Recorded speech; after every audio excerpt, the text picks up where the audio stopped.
একজন সাধারণ মানুষ যখন কোনো সরকারি অফিসে যান তখন সে সংশ্লিষ্ট কর্মকর্তা কিংবা সংশ্লিষ্ট অফিস ব্যবস্থাপনার মধ্যেই পুরো সরকার ব্যবস্থাকে মূল্যায়ন করে বা তা করার চেষ্টা করে। ধরা যাক একজন সাধারণ নাগরিক কিংবা একজন দিন মজুর তিনি যখন জন্ম নিবন্ধন সনদ সংশোধন করার জন্য আপনাদের অফিসে যান, তিনি হয়তো জানেনই না কোন টেবিলে যেতে হবে, কোন কর্মকর্তাকে কিভাবে অ্যাপ্রোচ করতে হবে। এমন পরিস্থিতিতে সেবাগ্রহীতা যদি সংশ্লিষ্ট কর্মকর্তার আন্তরিক ব্যবহার পান, তাহলে এটি রাষ্ট্র এবং সরকারের প্রতি জনগণের আস্থা এবং বিশ্বাসকেই বৃদ্ধি করে। আর যদি হয়রানির শিকার হন, তাহলে তিনি শুধু একটি সেবা থেকে বঞ্চিত হন না, বরং একই সাথে রাষ্ট্র এবং সরকারের প্রতি তার শ্রদ্ধা এবং বিশ্বাস নষ্ট হয়।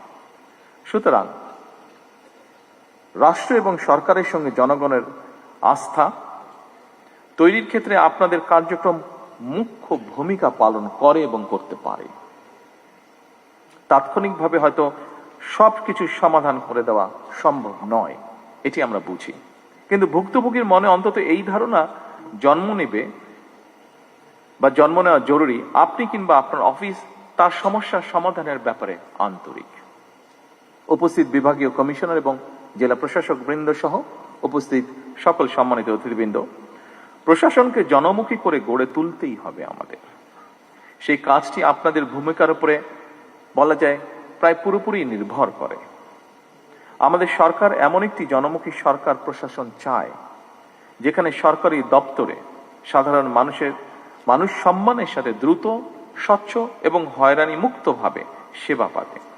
এই বিষয়টি আপনারা নিশ্চিত করতে সক্ষম।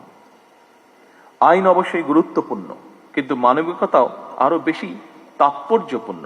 সম্মানিত উপস্থিতিবৃন্দ, একজন বৃদ্ধ কিংবা সুস্থ মানুষ আপনাদের অফিসের সামনে কিংবা সেবার জন্য লাইনে দাঁড়িয়ে থাকেন, তখন তাদের বিষয়গুলো আইনগত উপায়ে সমাধানের পাশাপাশি তাদের প্রতি মানবিক আচরণও খুবই জরুরি।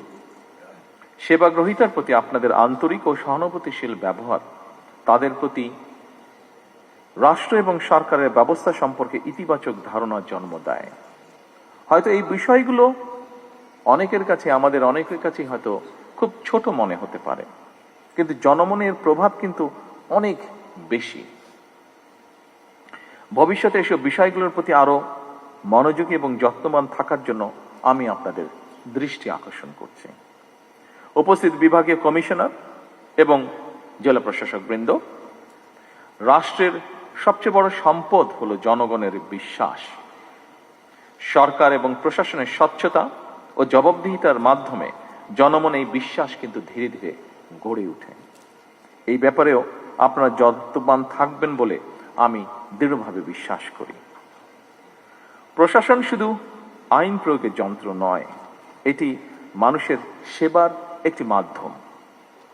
আমি একটি বিষয়ে গভীরভাবে বিশ্বাস করি, আমাদের সমস্যা অসংখ্য, তবে সম্ভাবনাও কিন্তু কম নয়।